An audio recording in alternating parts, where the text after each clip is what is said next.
Hello everyone, it's me again. I bought Ultrakill some time ago and have already spent some time in the game. The game itself is quite interesting, but the video is not exactly about it. I'm gonna tell you how I managed to recreate the Cybergrind in Minecraft. On my first run in Cybergrind, when I saw how it looks and feels, I immediately realized that it'd be a good idea to try such a kind of experience in Minecraft. So meet my not so interesting story about why doesn't the main function run again. This was the first working version of my map. My primary goal for the first day of coding was to create a mob spawning function, and I had to resort to the scoreboard to do that. It was really difficult to get the hang of it, because I never worked with such a bad kind of variables, but I had no choice. And somehow, at the end of the first day, I managed to create a working code for random enemy spawn, and on the same day I also created a prototype of the future lobby. Yeah, it sucks.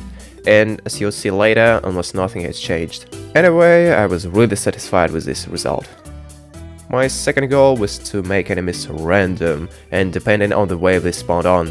And to do that, I decided to separate all the enemies by difficulty and make it so that higher tier enemies spawned on higher waves, while at the same time reducing their chance of low tier enemies spawning.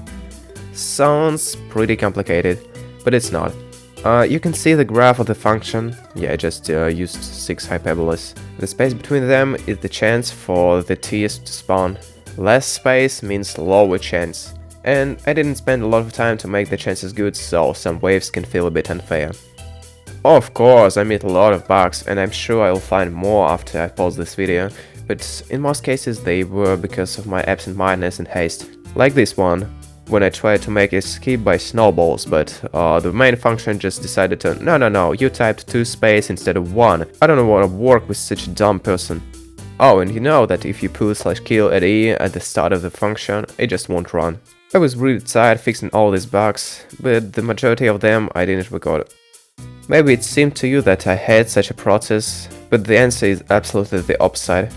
Every mistake that I corrected brought me more and more satisfaction.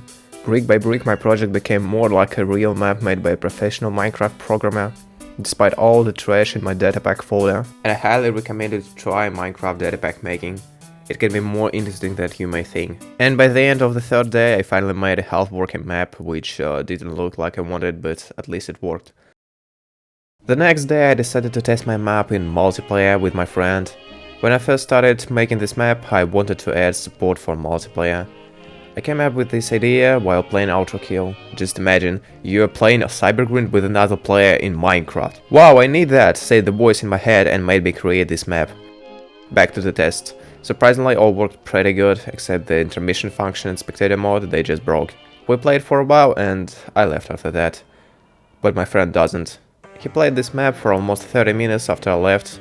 He said only, "Oh, I just tried to reach wave 50. Hearing this, I knew I had to see this through to the end at any cost. And here's the first release of my map. Yeah, I've done that. And while we're here, why don't I show you how it looks?